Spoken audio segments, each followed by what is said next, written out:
Okay, the paint has dried and I've pressed this tape back down. It starts to peel after it was wet for a little bit, and so I'm coming back in and adding the shadows on the aspen. So for me, and I suppose for everybody, you want to think about which direction is your sun shining, where's your light coming from, where your shadow's going to fall, so that you keep that consistent. And when painting the shadows on the aspens, think about the shape they are. If you just painted it up and down, it's not going to look quite right. But if you come in and kind of create the roundness, and then you can come back and run back up and forth there like that. But then you're not completely straight, because if you really look at the aspens, there's shadows, there's shapes, there's little ridges, there's brighter spots and darker spots. And also a lot of times there's that edge that has some of the reflected light. And so you don't necessarily want to make a completely dark area.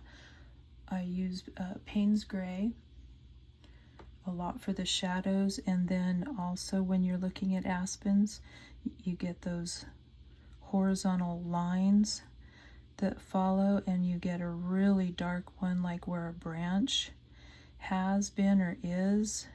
It gets a dark split in it.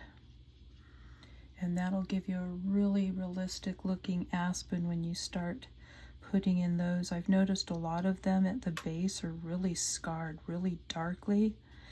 And so you just really train your eye to see what's there and suggest it. You don't have to go in and do really intense detail unless that's what you really like.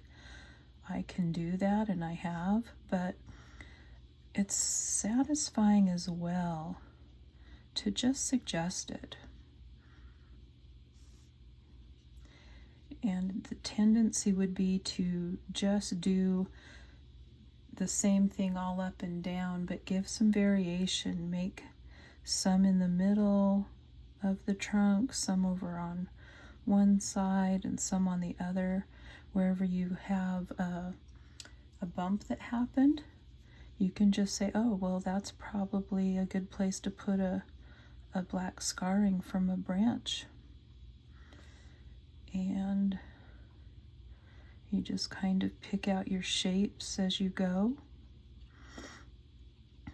And it helps to really have a good look at aspens, whether you have a picture for reference or just go look at them. Nothing can beat the actual looking at several of them. They're probably very much like fingerprints. Each one is so unique. And so I'm going to work on that some more and come back.